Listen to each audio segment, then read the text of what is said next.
so cold. I don't know if I'm gonna make it. I just use a jacket or a blanket or a fire or just. Oh. There we go. Forgot to turn the fan off.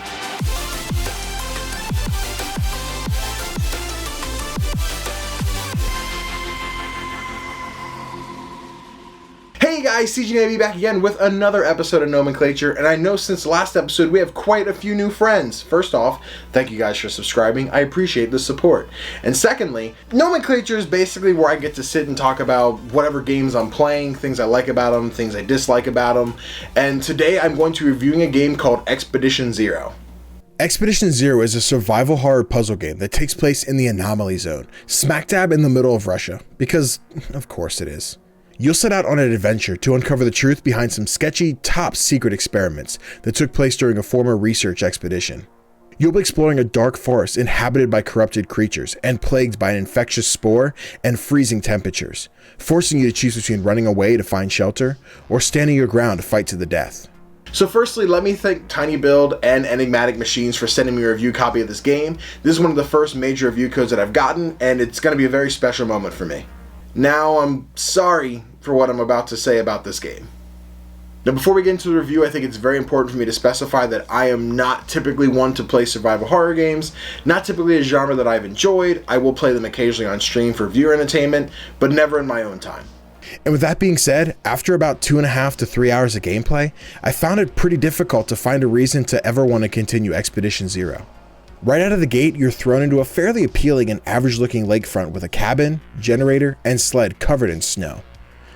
But the moment I was given control of the sticks, I was suffering from graphical errors with almost every texture within the main building. I took a moment, thinking it might have been an aesthetic choice to build suspense, but once I saw the walls continually being covered with flashing black lines, I was pretty sure it was just buggy. And even though this issue did carry on throughout the rest of the world, it only really felt noticeable in the starting area. Another one of my major critiques would be that the world just felt like it threw too much at me from the start without really teaching me anything. Upon setting out to collect specimen samples, you're finally introduced to the corrupted creatures that are trying to, well, kill you. During that first moment of meeting one of these monsters, I had a sharp inhale of fear, but from that point on, I never truly felt scared of the enemies as much as I felt annoyed. They would pop up out of nowhere and grab me with what I can only assume is their excessively long tongues, dragging me backwards away from my objective.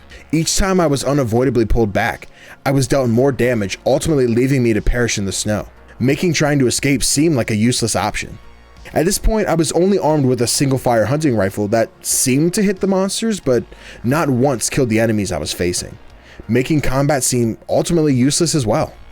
Coupled with dealing with the creatures, you also have to handle the frigid cold. As you explore, you get colder and colder, which causes you to take damage over time. And the only way to really avoid this from the start is to find firewood, place it inside of a campfire or a wooden stove, and warm yourself up. However, aside from the one piece of firewood I found on the church floor, I wasn't able to accomplish this task more than once.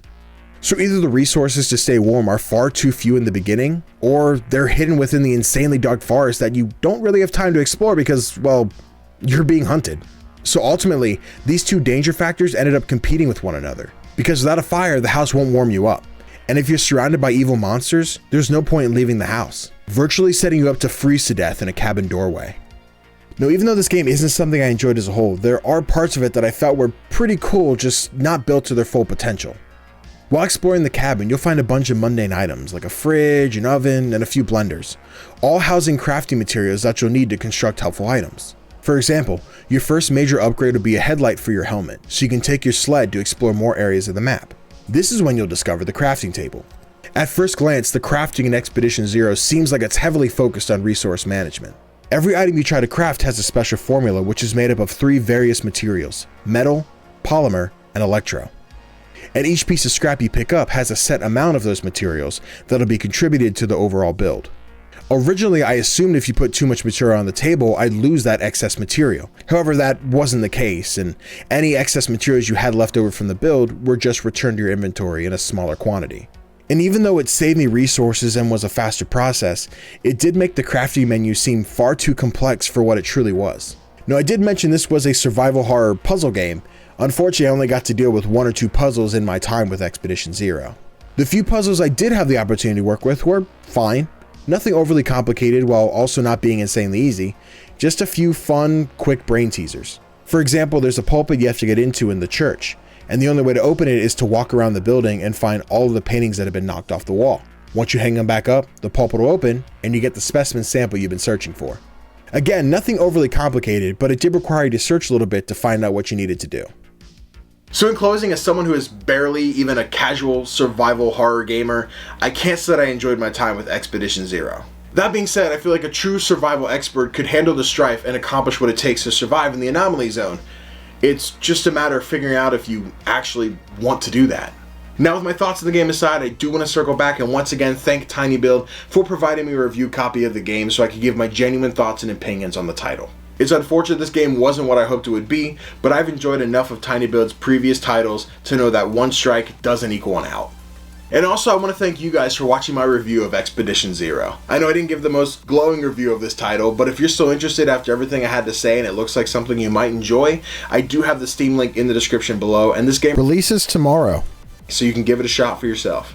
Now, if it's your first time checking out the content and you want to stick around and see some more, do yourself a favor, hit the subscribe button and the notification bell. That way you get notifications every time a new video comes out, and I'll see you guys next time.